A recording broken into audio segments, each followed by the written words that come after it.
Mainit na balita ngayong tanghali.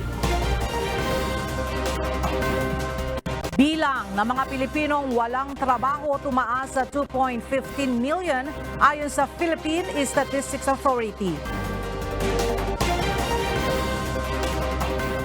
10 Pinoy crew ng merchant vessel na inatake ng Houthi rebels sa Gulf of Aden nasa ligtas ng kalagayan. 3 pang Pilipino na sugatan sa insidente, stable na ang kondisyon ayon sa Department of Migrant Workers. Pangulong Ferdinand Marcos Jr. muling bibiyahe sa susunod na linggo para sa state at working visit sa Germany at Czech Republic.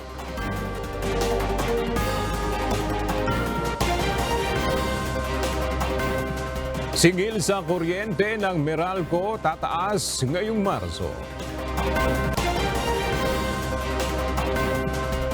Rollback sa presyo ng langis, posibleng ipatupad sa susunod na linggo.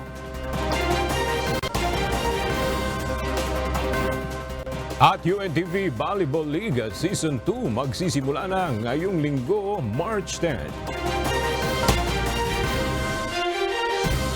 Magandang tanghali mga kasangbahay. Ngayon po ay araw ng Biyernes, March 8, 2024. At una sa mga balita ngayon tanghali.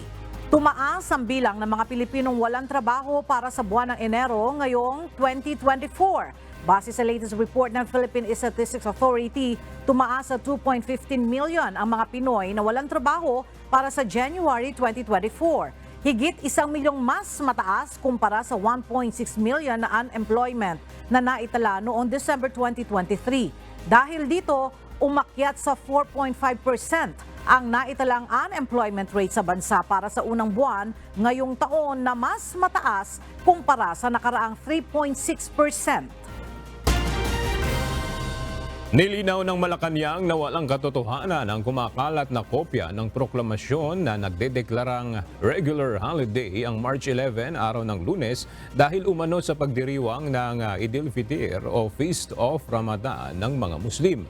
Sa post ng Presidential Communications Office o PCO, sinabi nitong tampered ang nasabing kopya ng Proclamation No. 729 Series of 2019 na ipinalabas noon ni dating Executive Secretary Salvador Medialdea sa nakaraang administrasyon.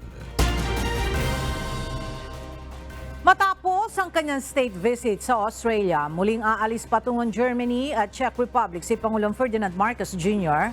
at First Lady Liza Araneta Marcos sa susunod na linggo.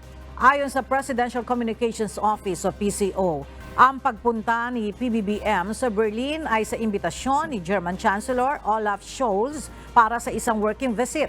Isang state visit naman ang sadya ni Pangulong Marcos Jr. sa Prague kung saan nakatakdang makapapulong ng Pangulo ang mga matataas na opisyal ng Czech Republic.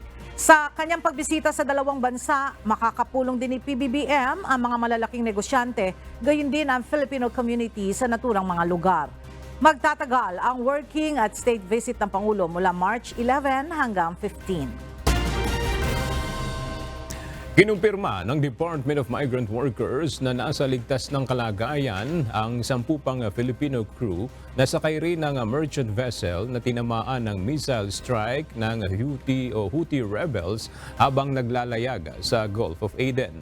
Ayon sa DMW, nakausap na ni Officer in Charge Hans Leo Kakdak sa pamamagitan ng video call ang 10 Pinoy crew na ngayon ay nananatili na sa isang hotel sa isang bansa sa Africa at sinabing nasa maayos na silang kalagayan.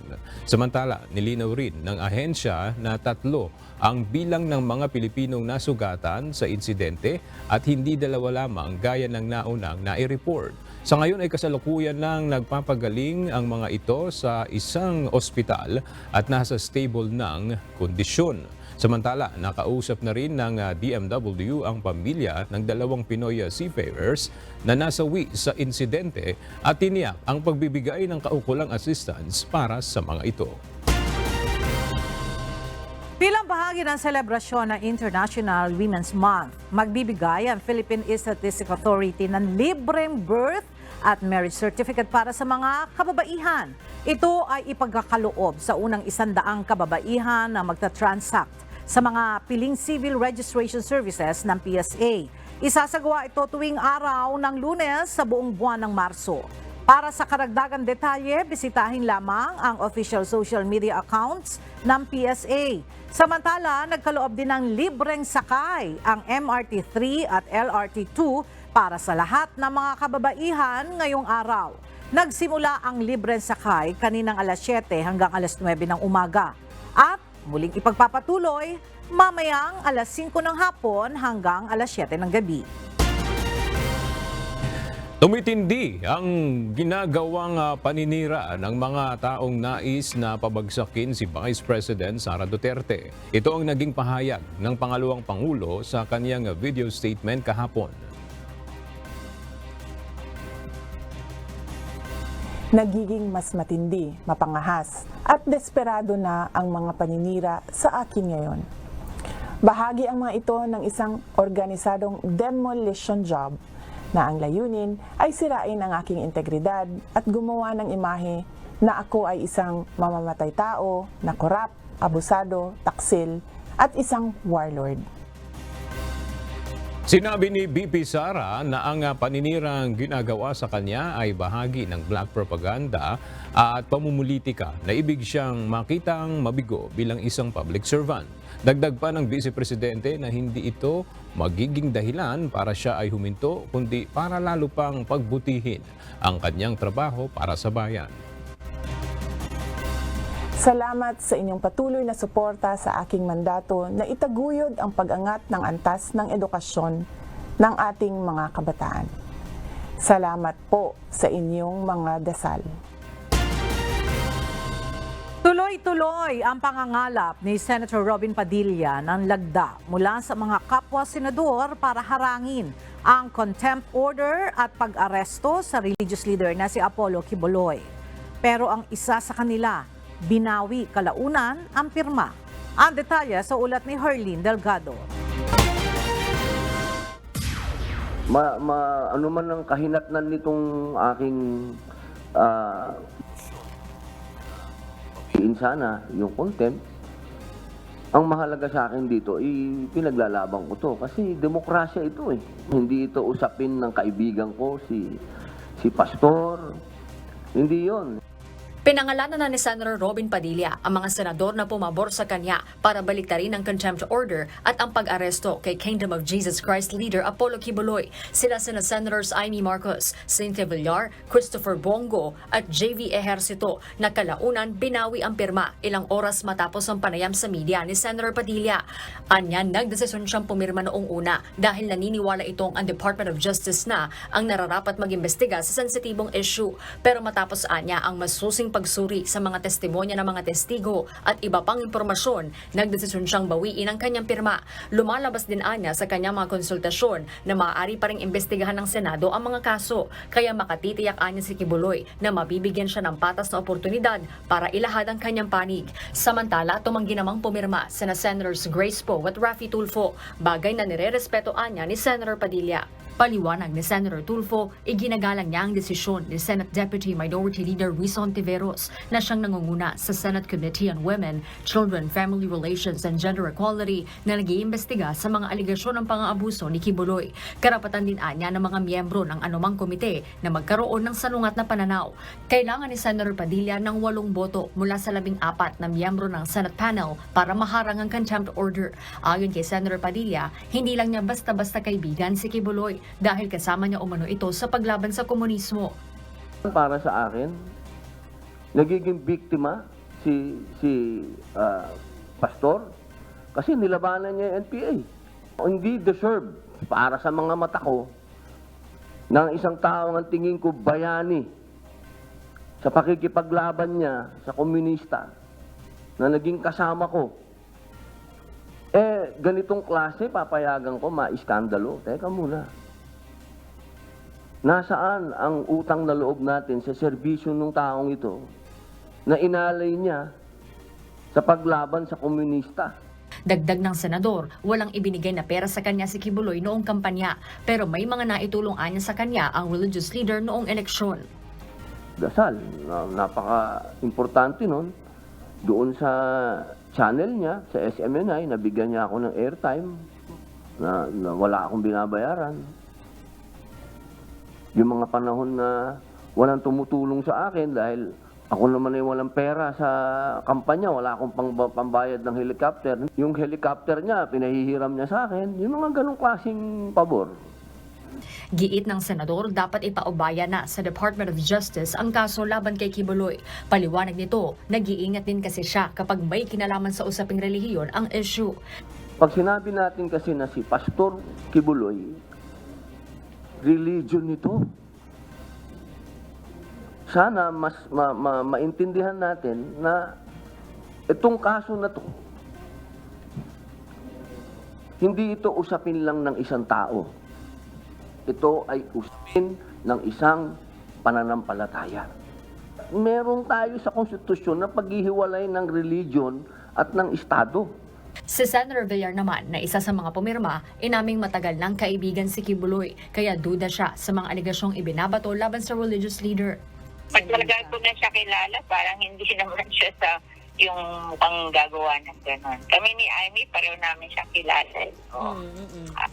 As well as yung mga taga Mindanao, maayos naman siya. Nakakaya naman na ako pahuhuli ko siya. Diyos ko, you don't do that to a friend. Kailanman hindi rin umano nang hingi ng pera sa kanya si Kibuloy. Marami siyang member. Marami siyang member. Even the US, marami silang member. Lahat naman ng mga Christian churches natin, maraming members sa abroad at saka dito sa Pilipinas. Sa ngayon, mayroon pang 5 araw o hanggang March 12 sa Senator Padilla para harangin ang contempt order. Pero sakaling mabigo, tuloy ang hiling ng Senate Committee sa liderato ng Senado na arestuhin si Kibuloy. Demokrasya to eh. No? Hindi natin kailangan personalin yung mga bagay na mga ganito.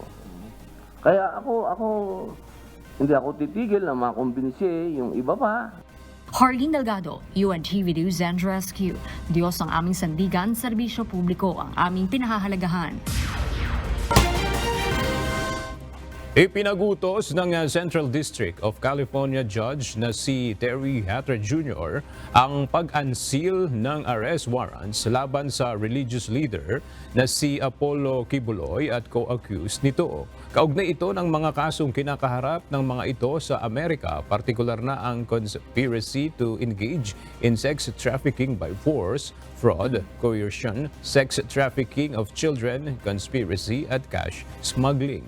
Batay sa New York lawyer na si Lara Gregory, ang unsealing ang posibleng unang hakbang upang masimulan ang extradition process ng US Department of Justice laban kay Kibuloy. Ngayong unsealed na rin ang arrest warrants ni Kibuloy at iba pa, maaring maglabas ang Interpol ng red notices ng kanilang mga pangalan o lookout list. Hindi patitinag ang mga nasugatang tauhan ng Philippine Navy sa gitna ng tumitinding harassment ng China sa mga barko ng Pilipinas sa West Philippine Sea. Ayon sa Western Command ng Armed Forces of the Philippines, handa nang sumabak muli ang mga ito sa panibagong resupply mission matapos silang gamitan ng water cannon ng Chinese Coast Guard. Narito ang report ni Andy Pagayona. Okay naman yung mga tropa. Pagdating dito, nila namin sa hospital, chinek up sila. Yung isang sugat, medyo malalim, kaya tinahe. Pero yung iba naman, dressing and bandage lang, okay na sila. Good, fit to go back to work. Walang problema. Naghahanda na ulit ang mga tauhan ng Philippine Navy para sumabak sa panibagong resupply mission na ihahanda ng pamahalaan para muling maghatid ng mga pagkain at iba pang gagamitan sa mga sundalo na nasa BRP Sierra Madre sa Ayungin Shoal. Ayon kay Vice Admiral Alberto Carlos, ang hepe ng Western Command, tuloy ang kanilang resupply mission dahil isa ito sa mga utos ng Pangulo. Sinisigurado namin na hindi titigil ang pagdating ng kailangang mga pagkain, tubig, fuel, and other basic necessities dun sa mga tropa. Kasi ang order sa atin ng Pangulo is we stay there, BRP Sierra Madre will stay in Ayungin Shoal, hindi yun aalisin. Dagdag pa nito na maraming opsyon sa mga gagamiting bangka sa pagsasagawa ng resupply mission kung sakaling magkakaroon ng problema ang kasalukuyang supply boat na ginagamit ng bansa. Tiniyak ng buong Westcom na handa ang kanilang puwersa na tumalima sa ipag-uutos si Pangulong Marcos Jr. na protektahan ang soberanya ng Pilipinas. Bagamat nasugatan ang 4 na personnel ng Navy, ipagpapatuloy pa rin ng mga ito ang kanilang trabaho upang magbantay sa teritoryo ng ating bansa. Mula dito sa Palawan, Andy Pagayona, UNTV News and Rescue. Diyos ang aming sandigan, serbisyo publiko ang aming pinahahalagahan. Magkaiba ng pananaw ang ilang eksperto kung paano re-resolbahin ang tumitinding tensyon sa West Philippine Sea dahil sa agresyon ng China. Gayunman, naniniwala ang mga ito na lalala pa ang sitwasyon, lalo na kung hindi mag-uusap ng masinsinan ang magkabilang panig. Narito ang report ni Ryan Lacanlale. Napipikon na umano ang China sa Pilipinas dahil sa patuloy na paninindigan ng ating bansa sa West Philippine Sea. Ito'y dahil sa kabila ng mga propaganda ng China ay hindi tumitiklop ang Pilipinas para sukuan ng BRB Sierra Madre sa Ayungin Shoal, kaya't humantong na ito sa pananakit. Ito ang pananaw ng International Studies expert ng De La Salle University na si Professor Renato De Castro. Aniya, maaaring mas malala pa ang mga gagawing hakbang ng China dahil sa plano talaga nitong sakupin ang 70% ng West Philippine Sea. Lalala pa yan pag gumamit na talaga sila ng dahas. Ang posible yan kasi yung Chinese Coast Guard, unang-una yung capability nila, no? Yung mga ginagamit yung Chinese Coast Guard, tatandaan natin yung kasaysayan niya, no? Ang goal talaga ng Chinese Coast Guard, hindi talaga yung constabulary of the sea. Ang goal talaga ng Chinese Coast Guard, manakop. Kailangan lang umano ngayon na gawin ng Pilipinas na ituloy ang ating mga aktibidad sa West Philippine Sea dahil hindi naman natin basta pwedeng isuko ang ating mga bahura sa China, pero meron itong kaakibat na panganib. Paliwanag ng eksperto, hindi naman kasi natin pwedeng sabayan ang ginagawa ng China sa kanilang marahas na pamamaraan. Well, itutuloy pa rin natin. Hindi naman tayo pwede gumamit ng dahas. Talaga antayin natin silang gagamit ng dahas. At kung gumamit man sila ng dahas, talagang, well, let's prepare for the worst. No? Let's hope for the best. Ayon kay De Castro, kung uupuan ito ng Pilipinas at China, hihilingin lamang ng China na itigil ang RORE mission at tanggalin ang BRP Sierra Madre hanggang sa pag-pull out ng puwersa ng Pilipinas sa West Philippine Sea. Hindi pa sapat aniya ang nangyari kamakailan upang i-invoke ang Mutual Defense Treaty ng Pilipinas at Estados Unidos. Pero ikinababahala na rin ito ng Amerika kaya nagkakaroon na ngayon ng mutual consultation. Hindi pa armed hindi pa kinetic Pero naging concern na rin ng Amerika because this is leading to possible use of China by kinetic force. Kaya nga yung sa State Department statement, sinabi nila na there's already consultation going on, which is actually the Mutual Defense Treaty being already put into motion. Pero ayon sa isa pang security analyst na si Professor Romel Banlawi, lalong lalala ang sitwasyon sa lugar kung hindi seryosong mag-uusap ang dalawang panig kung paano re-resolbahin ang sitwasyon. Napakahalaga na magkaroon ng friendly relationship yung dalawang bansa para ma-peacefully manage natin yung conflict dyan sa West Philippine Sea, lalong-lalo na sa dalawang areas na sa tingin ko ay red lines ng bawat bansa, yung Ayungin Shoal at ang Scarborough Shoal. Not to mention yung Great Bank. Pero yan, tatlo na yan ang pinakadelikadong area sa West Philippine Sea. Naniniwala si Professor Banlawi na habang nag-uusap ang dalawang bansa, dapat din na magkaroon ng coordinated actions para maiwasan ang kani-kanyang unilateral activities dahil gumagawa ng law enforcement sa lugar ang magkabilang panig. Ayon kay Banlawi, hindi na niya ikinagulat ang nangyaring aksyon ng China sa Ayungin Shoal noong Martes dahil maaaring lumalapaan niya ang mga susunod na hakbang ng China kung hindi ito masusolusyonan. Baka magkaroon pa ng mas malala pang insidente sa naranasan natin ngayon. Kumbaga, yung naranasan ngayon ay the worst so far. Pero sa aking pagbabasa ng sitwasyon ay makakaranas pa tayo ng mas grabe pang insidente kung hindi natin mapipigilan ang mga respective unilateral activities natin dyan. Para sa kanya, mas magiging komplikado ang sitwasyon kung gagamitin ang Mutual Defense Treaty sa Amerika. Paliwanag ng security expert, hindi ito makakatulong sa pagresolba ng mapayapang paraan sa lugar at lalo lang mamimilitarize ang issue. Sa ngayon, ang problema pa lang natin ay law enforcement and political problems. We don't want these law enforcement and political problems to develop into a military problem, because if it develops into a military problem, that will really create violence in the area. Ryan Lacanlale, UNTV News and Rescue. Diyos ang aming sandigan, serbisyo publiko ang aming pinahahalagahan. Iminungkahi ni dating Senador Gringo Honasan ang pagkakaroon ng dialogo sa pagitan ng Senado at House of Representatives kaugnay ng economic charter change. Sa gitna ito ng tensyon sa pagitan ng dalawang kapulungan ng Kongreso. At para sa detalye, makibalita tayo kay Rosalie Coz, live.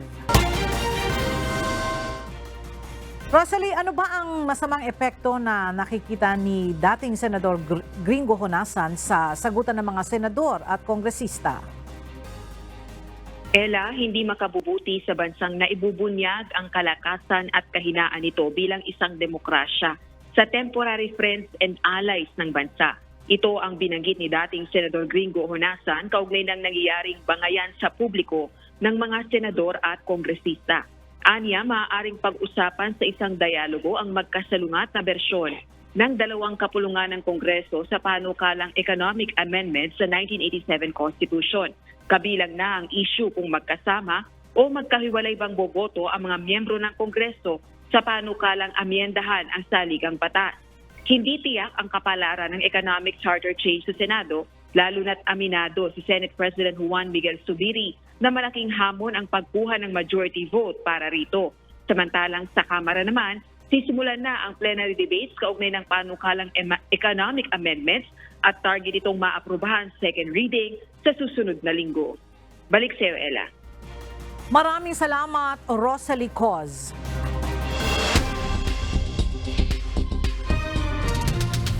Roundup Balita.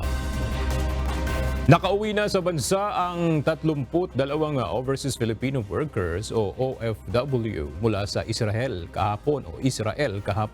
Sila ang ika-19 na batch ng mga OFW na nag-repatriate matapos atakihin ng Hamas ang southern Israel noong Oktubre ng nakaraang taon. Pinangunahan ni Department of Migrant Workers Assistant Secretary for Reintegration Venecio Legaspi ang mga opisyal mula sa iba't ibang ahensya ng gobyerno na sumalubong sa mga umuuwing OFW na pawang mga caregiver. Ang mga returning OFW ay makatatanggap ng 120,000 pesos na tulong pinansyal mula sa DMW, OWA, DSWD at TESDA. Kinumpirma ni Pangulong Ferdinand Marcos Jr. na bumubuti na ang kondisyon ni dating First Lady Imelda Marcos. Sa isang social media post, sinabi ni PBBM na bumubuti na ang pakiramdam ng kanilang ina. Ayon sa Pangulo, dinalaw niya ang kanilang ina nang dumating siya mula sa biyahe galing ng Australia. Kwento ng Pangulo, gising at alerto ang kanilang ina nang dumating siya. Ayon sa medical team ng dating First Lady, unti-unti na umanong nawawala ang lagnat nito at nasa road to recovery na. Gayunman, nagdesisyon ng pamilya Marcos na panatilihin pa rin ito sa ospital hanggang sa makumpleto ang kanyang gamutan. Isinagawa ngayong araw ang groundbreaking ceremony para sa Philippine Cancer Center. Pinangunahan ito ni House Speaker Martin Romualdez. Isang specialized hospital ang Philippine Cancer Center gaya ng Philippine Heart Center, Lung Center of the Philippines at National Kidney and Transplant Institute. Ilang palapag ang itatayong gusali at itinuturing na magiging legasiya ng administrasyon ni Pangulong Bongbong Marcos Jr. bilang kauna-unahang cancer hospital sa bansa. Bad news po para sa mga customer ng Meralco, magpapatupad ng dagdag singil sa kuryente ang power distributor ngayong buwan ng Marso. Ang dagdag singil ay bunsod ng mataas na transmission charge na aabot sa 0.02 per kilowatt hour. Nangangahulugan ito ng dagdag na 4 na piso para sa mga kumukonsumo ng 200 kilowatt hour na kuryente sa loob ng isang buwan.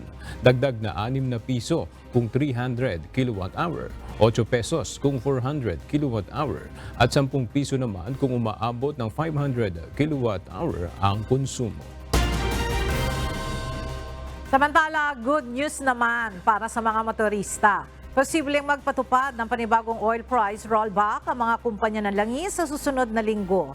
Sa inisyal na pagtaya ng oil industry players, maaaring bumaba ng 20 hanggang 50 centavos ang presyo ng kada litro ng diesel, habang nasa 50 hanggang 80 centavos naman ang magiging bawas sa presyo ng gasolina at 20 hanggang 40 centavos na rollback sa kerosene.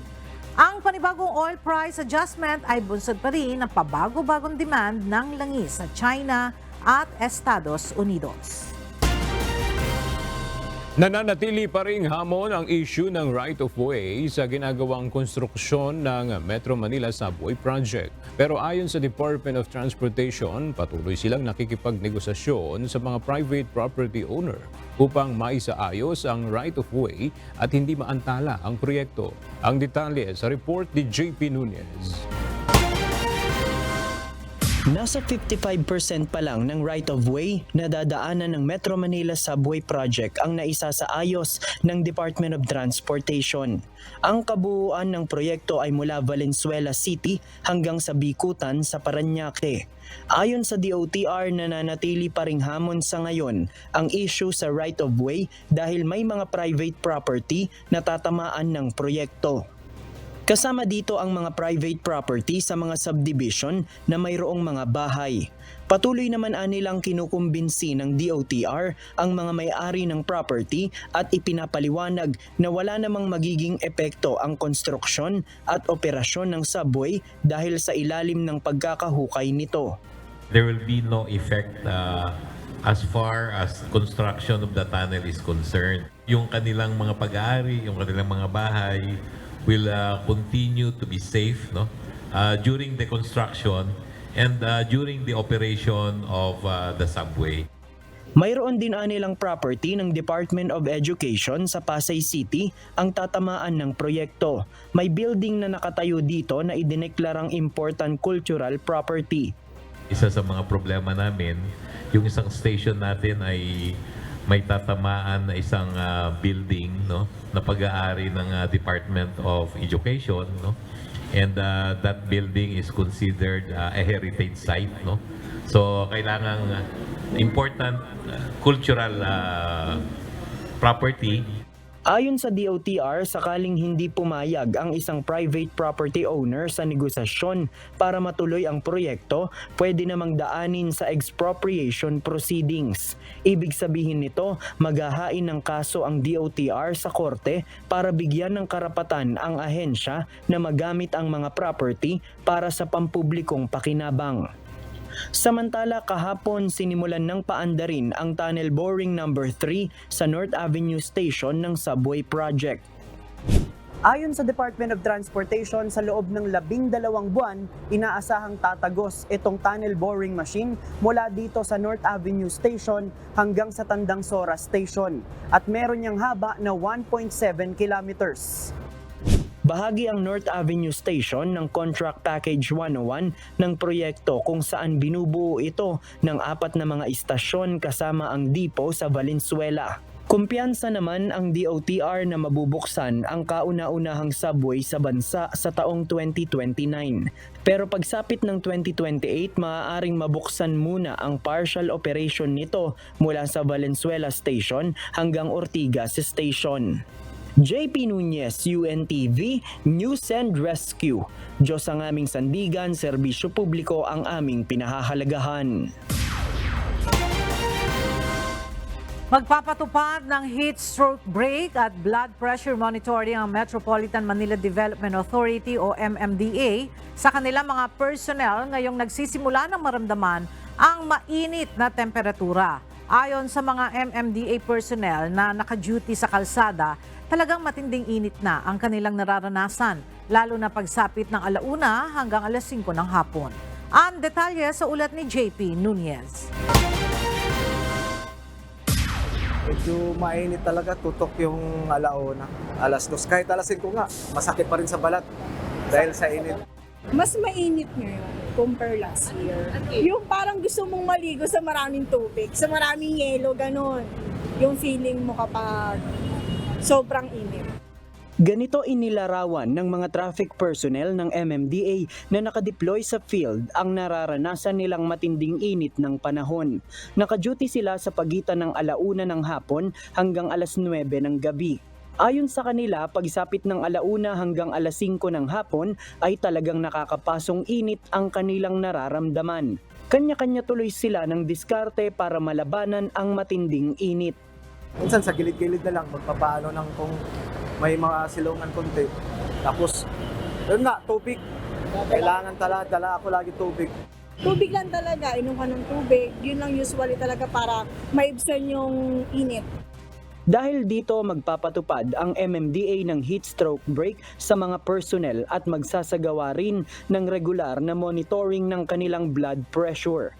Bagaman sinimulan na itong gawin ng mga personnel sa ground, maglalabas pa rin ang MMDA ng memorandum sa March 15 para sa guidelines na susundin para sa heat stroke break. Nakapaloob dito ang 30 minutes na water break sa umaga at sa hapon ng mga traffic law enforcers at mga street sweeper ng MMDA. Ayon sa ahensya, paraan ito upang maiwasan ang posibleng heat stroke o atake sa puso sa kanilang mga personnel. May karanasan na rin kasi ang MMDA sa mga nakalipas na taon kung saan bigla na lamang nagko-collapse ang kanilang mga tauhan na naka-duty sa field. Usually every year may mga naitatala ho kaming mga yung nagko-collapse because of summer, yung heat, sobrang nagkaka-heat stroke sila. Kapag mataas ang blood pressure ng isang MMDA personnel, hindi muna siya pababalikin sa kanyang duty sa kalsada at lalapatan rin siya ng atensyong medikal ng mga nurse mula sa kanilang road emergency group. Ayon sa MMDA, sa ngayon meron na ding mga empleyado nila na senior citizen ang nagpapalipat ng trabaho na office-based upang hindi mababad sa matinding sikat ng araw. Pinag-aaralan na ng MMDA kung pwedeng payagan ang kanilang mga personnel na magsuot ng mas komportableng damit para makabawas sa init ng katawan. Sa ngayon, polo na makapal ang tela, pants at boots ang suot ng mga ito na nakadeploy sa kalsada. JP Nunez, UNTV, News and Rescue. Diyos ang aming sandigan, serbisyo publiko ang aming pinahahalagahan. Binuksan na ngayong araw ang Unity Game na inorganisa ng National Police Commission o NAPOLCOM para sa iba't ibang law enforcement agency. Ayon kay NAPOLCOM, Commissioner Edilberto Leonardo, layo nito na magkaroon ng magandang samahan, pagkakaisa at pagtutulungan sa pagitan ng mga law enforcement agency. Mula sa Camp Crame, may report si Lea Ilagan live. Lea, ano-anong law enforcement agency ang kalahok sa Unity Game? Magandang tanghali sa iyo, Aga, mga kupunan. Nakasali dito nga sa Unity Game sa pamamagitan ng basketball ay ang Department of Interior and Local Government, National Police Commission, Philippine National Police, Bureau of Jail Management and Penology at Bureau of Fire Protection. Lumuhok din agang National Bureau of Investigation at Bureau of Customs. Ayon kay NAPOLCOM Commissioner Edilberto Leonardo, layo nito na magkakakilala ang mga tauhan ng iba't ibang law enforcement agencies sa bansa. Kung magkakakilala daw kasi ang mga ito, magkakaroon ng pagtutulungan at pagpapalitan ng intelligence information. Malaking tulong aniya ito sa paghuli sa mga kriminal na pinaghahanap ng batas. May magandang benepisyo din aniya sa kalusugan ng mga operatiba at ng mga opisyal ng natura mga law enforcement agency ang paglalaro ng basketball. Sabay-sabay nanumpa ang mga kalahok para sa pagtataguyod din ng karapatan ng bawat isa at pagtatanggol na rin sa kapakanan ng mga kababaihan. Aga? Maraming salamat, Leia Ilagan. Humingi ng tulong sa Philippine National Police and Department of Health para sa enforcement o pagpapatupad ng pagbabawal sa paggamit ng vape para sa mga menor de edad at pampublikong lugar. Ayon kay Department of Health Secretary Teodoro Herbosa, wala silang enforcement power para sa mahigpit na implementasyon ng vape law kaya kailangan nila ng tulong ng mga pulis. Nagbabalik si Leia Ilagan. Hindi ligtas ang paggamit ng vape kahit na may mabango at katakam-takam na amoy ang usok nito. Ayon kay Department of Health Secretary Teodoro Herbosa, mas malala pa sa ordinaryong sigarilyo ang epekto nito dahil sa mga scented oil na ginamit sa vape, gaya ng oil mula sa cannabis flower o marijuana. Pumapasok din yung mga recreational products na nasa ating Dangerous Drugs Act. Sa Dangerous Drugs Board, bawal ang products of marijuana and specifically, ang ginagamit sa vape is yung tetrahydrocannabinol oil. Paliwanag ni Secretary Herbosa, karamihan sa mga nagbi-vape ay mga kabataan, estudyante at minor de edad. Kaya naman, humingi na siya ng tulong sa PNP para sa mahigpit na pagpapatupad ng vape law. Very specific is to protect our children. In the Republic Act 11900 or the vape law, ang pwede rang bumili ng vape and nicotine and non-nicotine vape products and e-cigarettes ay 18 years old and above. Siguro kayo naman nakakakita rin sa mall nung nakikita ko, no? Naka-uniform ng high school, may dalang high school bag at nagbe-vape. Dagdag pa ni Secretary Herbosa, base sa report ng Lung Center of the Philippines, marami na ang minor de edad na mayroong lung injury dahil sa e-cigarettes mula sa e-smoking at e-vaping. Kaya naman, nais ng DOH na ipasara ang mga vaping store na pasok sa 100 meters mula sa mga eskwelahan. Nais din nilang ipahuli o ipakumpiska sa mga pulis ang mga vape ng mga estudyante at minor de edad. Ang PNP, handang tulungan ng DOH, hindi lamang sa panguhuli, kundi pati na rin sa information campaign kaugnay sa masamang epekto ng vape. We'll be formulating a directive for the operational guidelines of our personnel. Pero pwede na silang mag-umisa manghuli, giving emphasis also sa mga nagbebenta because we want to protect the minor. Yan ang intention naman talaga natin ng batas. Also, on the part of the DPCR, dito si yung ating deputy for Police Community Relations will be helping in the awareness program. Depensa naman ng ilang may-ari ng vaping store. Hindi sila nagbebenta ng vape sa mga minor de edad. Kailangan po ng valid ID po para mabentahan po. Kailangan po ng valid ID po. Pagka wala po, hindi po talaga pwede. Bawal po talaga pagka minor. Samantala, batid naman ng ilang estudyante ang masamang epekto sa kalusugan ng vape kaya't ayaw rin nilang makiuso. Alam naman po natin na masama po talaga yung pagbe-vape. Tsaka vape po yan kasi pag sinasabi po nila na vape lang naman daw po yan, pero alam naman po natin na nakakasama pa rin to sa immune system natin. Tsaka pinagbabawal din po ito sa ating paaralan kaya hindi po kami gumagamit ng ganyan. Leia Ilagan, UNTV, News and Rescue. Diyos ang aming sandigan, serbisyo publiko ang aming pinahahalagahan. Magsasagawa bukas ng isang plebisito sa Marawi City ang Commission on Elections o COMELEC. Inaasahang makikiisa rito ang mahigit 2,000 mga botante. Mula sa Maynila, alamin natin ang detalye kay Dante Amento live. Dante, para saan itong plebisito na gagawin ng COMELEC sa Marawi bukas? Magandang tanghali, Aga. Ito ay para ratifikahan o pagtibayin ang paglikha ng 3 distinct at independent barangay sa Islamic City ng Marawi sa probinsya ng Lanao del Sur. Ito ang Barangay Sultan Curubong, Sultan Panuruganan at Barangay Anguyaw. Mag-uumpisa ang botohan para sa plebisito ng alas 7 ng umaga hanggang alas 3 ng hapon bukas, March 9. Inaasahang buboto ang 2,265 ng mga rehistradong botante mula sa 3 barangay sa 8 clustered precincts. Pagkatapos ng botohan ay agad na mag-convene ang Barangay Plebiscite Board of Canvassers para sa canvassing o pagbilang ng mga boto hanggang sa mapoproklama kung alin ang mananalo, kung ang yes o ang no votes.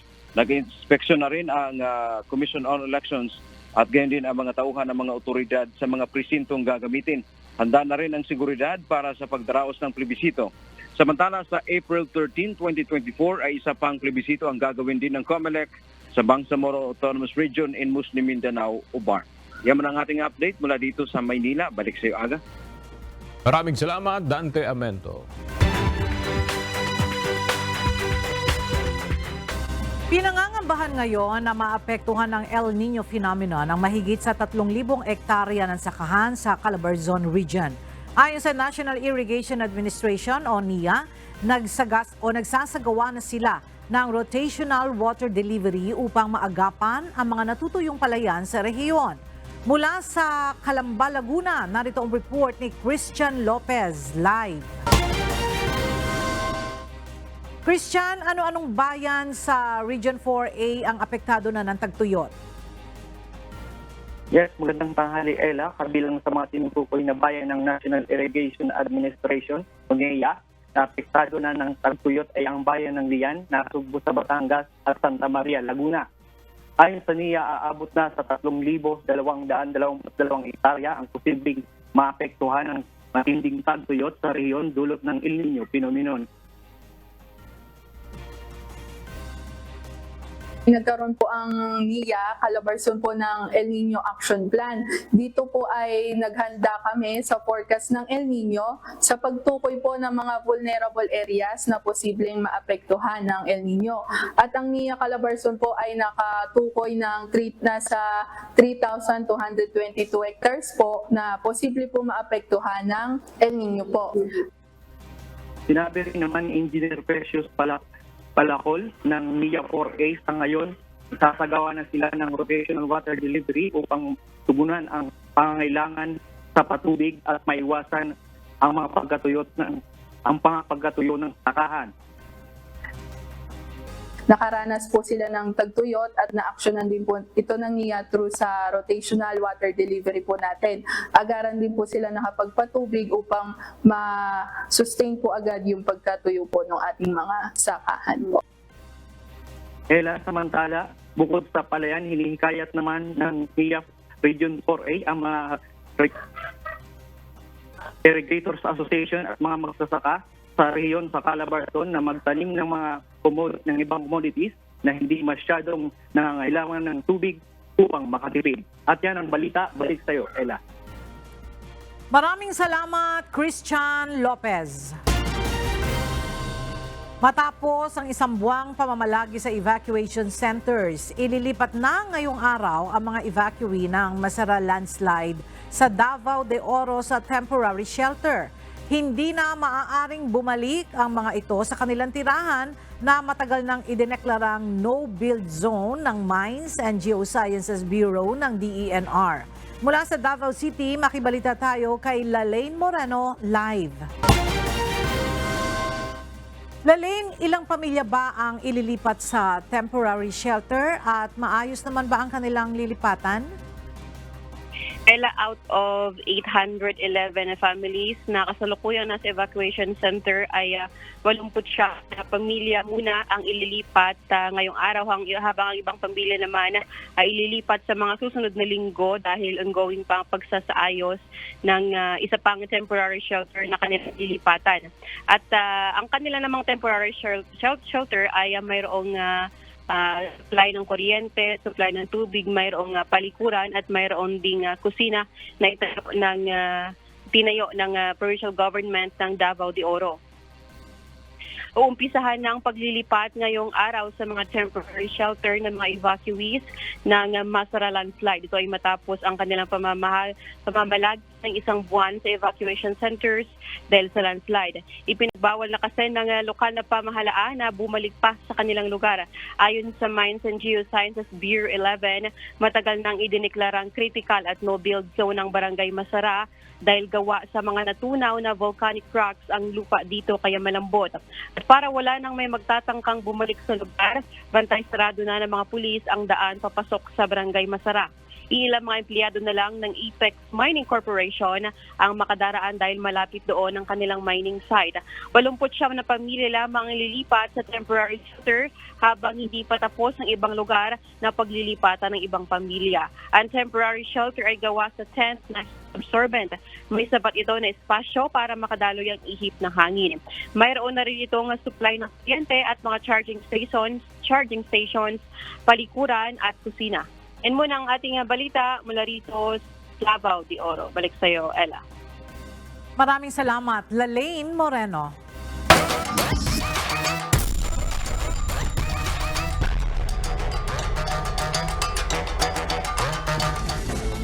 Magsisimula na ang UNTV Volleyball League ngayong darating na linggo. Samantala, binigyang pagkilala sa Senado ang Senate Lady Defenders na nagwagi sa first season ng UBL at ang tatanging konsepto ng UNTV Sports. Narito ang ulat ni Bernard Dadis.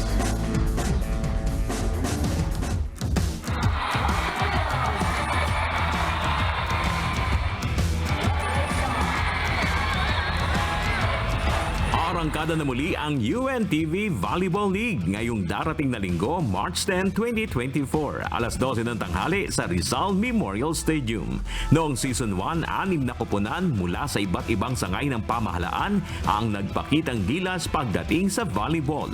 Ngayong Season 2, 8 teams na ang maglalaban-laban para ipamalas ang kanilang galing sa sports. At tulad ng UNTV Cup Basketball League, lahat ng team ay magwawagi ng cash prize na itutulong naman nila sa kanilang napiling beneficiary. Last season, ang AFP o Armed Forces of the Philippines Lady Gunner ang nakasungkit ng kampyonato. Bukod sa AFP Lady Gunner, nagbabalik ang Senate Lady Defenders, PNP Lady Patrollers, Judiciary Justice Servers at ang DFA Emissaries. Ang mga bago namang koponan na sasabak ay ang BFP o Bureau of Fire Protection's Lady Firefighters, Comelec Suffragettes at SSS Pension Protectors. Samantala, binigyang pagkilala sa Senado ang silver win ng Senate Lady Defenders sa UNTV Volleyball League Season 1. Inisponsoran ni Senator Christopher Bongo ang Senate Resolution 934 na nagbibigay pugay sa pagkapanalo ng grupo na aniyay nagbigay ng karangalan sa mataas na kapulungan ng Kongreso. Si Senator Go ang chairperson ng Senate Committee on Sports at isa sa team managers ng kupunan ng Senado. Kinilala rin ng Senador ang lahat ng bumubuo ng UNTV Volleyball League at ang advokasya ni Kuya Daniel Rason. Tumayo rin sa plenaryo si Senate Majority Leader Senator Joel Villanueva bilang co-sponsor ng resolution. In light of Women's Month this March, we celebrate the triumph of these women who exhibited the exemplary performance in the UNTV tournament. Maraming salamat din po sa ating mga kasamahan dito sa Senado na sumuporta po sa ating volleyball team. Nais ko rin pong magpasalamat sa organizers ng UNTV Volleyball League led by Kuya Daniel Rason.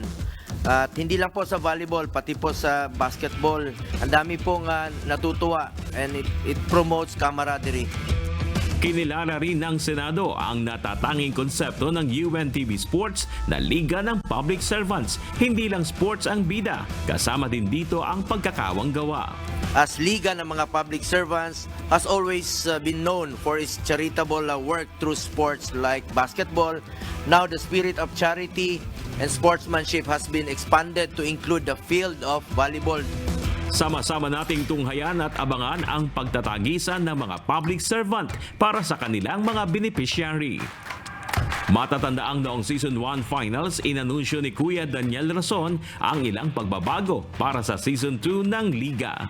By next season, dodoblihin na po natin ang papremyo para po sa UNTV Volleyball League. Kaya po, sa lahat ng mga sasali ay sana po ay mas higit na makatulong sa mga benepisyaryo na alam naman po natin na ito'y ginagawa ng ating mga public servants also to support yung kanila pong mga chosen na mga beneficiary. Ngayong season, sino kaya ang tatanghaling kampyon ng UNTV Volleyball League? Huwag palagpasin dito lamang sa UNTV, ang nag-iisang public service channel. Further Daddy's UNTV News and Rescue. Diyos ang aming sandigan, serbisyo publiko ang aming pinahalagahan.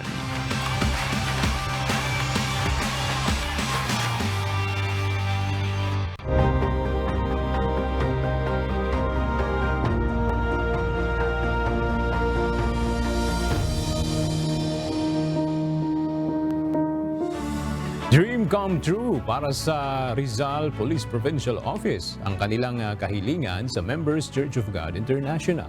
Hindi lamang para sa kanilang mga kapwa-pulis, kundi pati na rin sa kanilang mga nasasakupan para sa mas maunlad at mapayapang mamamayan. Narito ang report ni Jenica Cruz. Unang-una, napakaganda na tumutulong ang kagaya ng UNTV at MCGI sa kapulisan. Naniniwala sila na ang pagtulong sa kapulisan ay pagsusulong sa kapayapaan. Isa napakagandang bagay.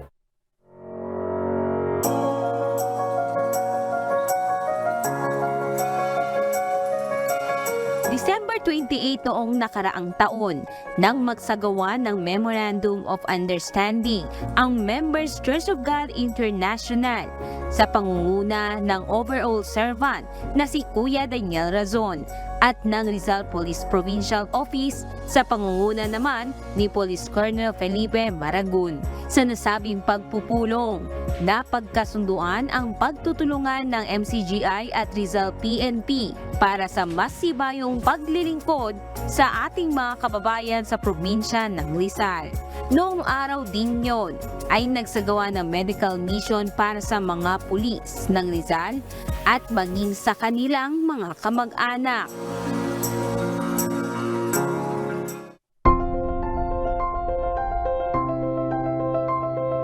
At matapos ang ilang buwan, muling nagbalik ang MCGI sa Rizal Police Provincial Office sa pangunguna ni Kuya Daniel Razon para pasinayanan naman ang dalawang infrastruktura na ipinagawa at ipinaayos ng MCGI para sa mga pulis ng Rizal Province. Sinaksihan ito ng Rizal Police Provincial Office sa pangunguna ni Police Colonel Felipe Maragun at DILG Assistant Secretary Juvelie Rasio. Isa dito ay ang Stakeholders Cafe. Ito ang Stakeholders Cafe ng Rizal Provincial Police Office. Mayroon itong air-condition na pwesto na pwede kang maupo, kung saan pwede ka rin kumain, magkape, at mayroon din itong sariling CR. Bukod dyan sa labas nito ay mayroon pang mga maayos na mesa at mayroon din mga upuan at naayusan ng mga magagandang halaman. Mayroon din itong nakasulat na paalala sa mga pulis na mga core value na dapat nating tandaan sa pagganap ng tungkulin. Ayon kay Rizal TPO Director Felipe Maragun, dati wala silang maayos na lugar kung saan pwedeng kumain o mag-stay ang mga pulis habang nasa PPO. Ngayon, may maayos na silang magagamit. Magsisilbi rin itong tanggapan para sa kanilang mga kamag-anak na dadalaw para may maayos na pagsasaludaran. Ayon pa kay Police Colonel Maragun, malaking tulong ito sa pagpapataas ng moral ng mga pulis na kanyang nasasakupan. Ang pinagtayuan ng Stakeholders Cafe ay dating tambakan lamang ng basura at inabot lamang ng isang buwan para matapos. Bukod sa Stakeholders Cafe, ipinaayos rin ng MCGI ang Rizal PPO Officers Dormitory. Nilagyan ito ng maayos na mga mahigaan, maayos na CR at air condition ang bawat kwarto. Actually, ito'y masasabi kong dreams comes true, no? Hindi namin nakalain na magkatotoo yung aming hinihiling kay Kuya Daniel Razon during his first visit here. Kami ay taos-pusong nagpapasalamat sa Members Church of God International sa pangunguna ni Kuya Daniel Razon. Dahil unang-una matutuwa na ang ating mga kapulisan, ang ating mga officers na nagkaroon po sila ngayon ng maayos na accommodation Samantala, kasabay naman ng inauguration ng Stakeholders Cafe at Officers Dormitory ay ang medical mission handog pa rin ng MCGI sa pakikipagtulungan ng Rizal PNP. Dito ang inimbitahan naman ang lahat ng barangay officials at kanila mga kamag-anak sa buong probinsya ng Rizal. Mayroong free medical check-up at gamot, libreng check-up sa mata at syempre may iuwi na rin silang libreng salamin sa mata at libreng bunot ng ngipin. 10 wheelchair, 10 nebulizer at 10 walking cane ang ipinagkaloob ng MCGI. Batay na rin sa kahilingan ng PNP para sa mga kababayan natin na binabantayan nila sa kanilang nasasakupan. Hindi naman sila nagutom dahil mayroong libreng pagkain kapag mayroong ganitong event ang MCGI. Bukod dyan, meron pang libreng grocery items na ipinagkaloob mula sa free store. Ikinagalak naman ni Department of Interior and Local Government Assistant Secretary Jubilee Rasio ang nasaksihan niyang pagtutulungan ng MCGI at Rizal Police Provincial Office. Dalawa sa pinahanga ko sa programa na to ay yung alam mong hindi proyekto, alam mong sustainable, alam mong programa siya, tatagal. Next, alam mo yung intent, marami kasi gumagawa ng project. Ito, parang sort of more of marketing, promotions. But what I felt from Kuya Daniel Razon is the commitment, the intent. Therefore, if you have that, mas malalim na intensyon, tatagal. It will become sustainable. Huwag niyo pong kalilimutan, mahalaga ang kapayapaan. Kaya po, ito ay isa sa amin pong sinisikap na maipangaral na magkaroon ng kapayapaan sa lahat ng mga tao. Sapagkat kung wala ang kapayapaan, napakaliwanag po ng sinasabi ng apostol na si Pablo. Kung wala ang kapayapaan, hindi natin sinusunod, sino man hindi makakakita sa Panginoon. Sana po manatili sa atin ang kapayapaan at ang pagmamalasakit.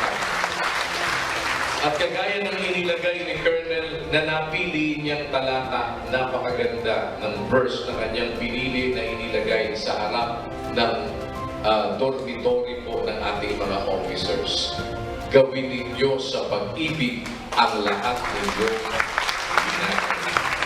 Kaya po, mula sa pag-ibig ng MCGI sa inyo, una sa Panginoon at sa inyong lahat, tanggapin po ninyo ang aming munting pagsisilbi. Sana po makatulong sa isang maliit na kaparangan. And again, sa huli, kagaya po ng aming laging sinasabi, salamat sa Diyos, to God be all the glory. Enika Cruz, UNTV News and Rescue, Diyos ang aming sandigan, serbisyo publiko ang aming pinahahalagahan.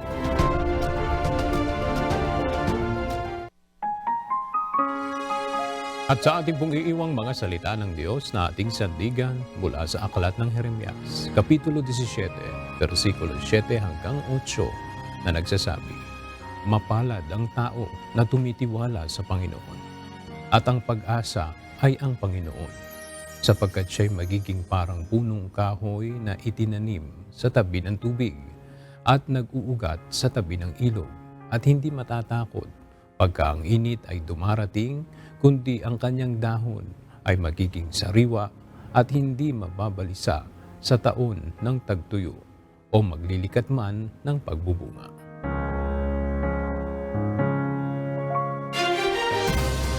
At yan ang mga balitang aming tinutukan at inaksyonan dahil sa aming pagbabalita, una ang pagkalinga sa kapwa. UNTV News, may balita saan mang panig ng daigdig.